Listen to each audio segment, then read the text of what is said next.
प्रेमानंद जी महाराज क्या है, उनका असली नाम क्या है और वो कैसे बने सन्यासी, आज करेंगे इस रिपोर्ट में खुलासा।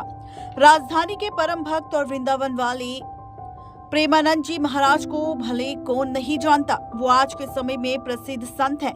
यही कारण है कि उनके भजन और सत्संग को सुनने के लिए लोग दूर दूर से आते हैं। प्रेमानंद जी महाराज की प्रसिद्धि दूर दूर तक फैली हुई है। कहा जाता है कि भोलेनाथ ने स्वयं प्रेमानंद जी से महाराज को दर्शन दिए।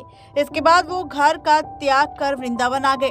लेकिन क्या आप जानते हैं कि प्रेमानंद जी महाराज ने क्यों साधारण जीवन का त्याग कर भक्ति का मार्ग चुना? महाराज जी सन्यासी कैसे बन गए, आज आपको इस रिपोर्ट में बताएंगे।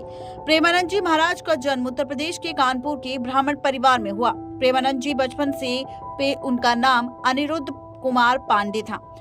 इनके पिता का नाम श्री शंभू पांडे और माता का नाम श्रीमती रामा देवी है।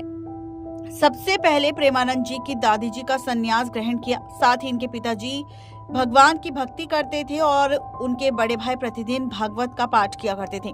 प्रेमानंद जी के परिवार में भक्ति भाव का माहौल था और इसी प्रभाव से उनका जीवन बदल गया। प्रेमानंद जी महाराज बताते हैं कि जब वो 5वीं कक्षा में थे तभी से गीता का पाठ शुरू कर दिया था। इस तरह से धीरे धीरे उनकी रुचि अध्यात्म की ओर बढ़ने लगी।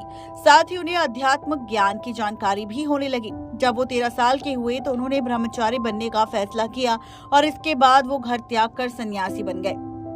सन्यासी जीवन का शुरुआत प्रेमानंद जी महाराज का नाम आर्यन ब्रह्मचारी रखा गया था। प्रेमानंद जी ने महाराज सन्यासी बनने के लिए घर का त्याग कर वाराणसी में आ गए। यहीं पर अपना जीवन बिताने लगे। सन्यासी जीवन की दिनचर्या में गंगा में प्रतिदिन 3 बार स्नान करते थे। तुलसी घाट पर भगवान शिव और माता गंगा का ध्यान व पूजन करते हैं। वे दिन में केवल 1 बार ही भोजन करते हैं। प्रेमानंद जी महाराज भिक्षा मांगने के स्थान पर भोजन प्राप्ति की इच्छा से 10-15 मिनट बैठते हैं। यदि इतने समय में भोजन मिला तो उसे ग्रहण करते थे, नहीं तो वो वहां से चले जाते थे। आपको बता दें कि प्रेमानंद महाराज जी ने कई दिन तक भूखे रहकर समय बिताया। प्रेमानंद महाराज जी सन्यासी बनने के बाद वृंदावन आए और उनकी कहानी और उनकी जिंदगी बेहद ही चमत्कारी हो गई। जी हाँ, आपको बता दें कि एक दिन प्रेमानंद महाराज जी से मिलने एक अपरिचित संत आए और उन्होंने कहा कि श्री हनुमंत धाम विश्वविद्यालय में श्री राम शर्मा के द्वारा दिन में श्री चैतन्य लीला और रात्रि रासलीला मंच का आयोजन किया है, जिसमें आप आमंत्रित हैं। पहले तो महाराज जी ने अपरिचित साधु को आने के लिए मना कर दिया, लेकिन साधु ने उनसे आयोजन में शामिल होने के लिए काफी आग्रह किया, जिसके बाद महाराज ने आमंत्रण स्वीकार कर लिया। प्रेमानंद जी महाराज चैतन्य लीला और रासलीला देखने गए तो आयोजन बहुत पसंद आया। यह आयोजन लगभग 1 महीने तक चला और इसके बाद खत्म हो गया। चैतन्य लीला और रासलीला का आयोजन समाप्त होने के बाद प्रेमानंद जी महाराज को आयोजन देखने की व्याकुलता होने लगी कि अब उन्हें रासलीला कैसे देखने को मिलेगी। इसके बाद महाराज जी उसी संत के पास गए और आमंत्रित करने के लिए गए थे। उनसे मिलकर महाराज जी कहने लगे, मुझे भी अपने साथ ले चलें, जिससे कि मैं भी रासलीला को देख सकूं। इसके बदले में मैं आपकी सेवा करूंगा।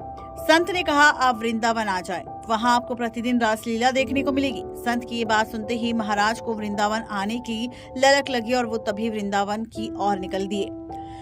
इसके बाद महाराज जी वृंदावन में राजधानी और श्री कृष्ण के चरणों में आ गए और भगवत प्राप्ति करने लग गए। इसके बाद महाराज जी भक्ति मार्ग में आ गए और वृंदावन में आकर राधा वल्लभ समुदाय से जुड़ गए। नेक्स्ट 9 लाइव की रिपोर्ट।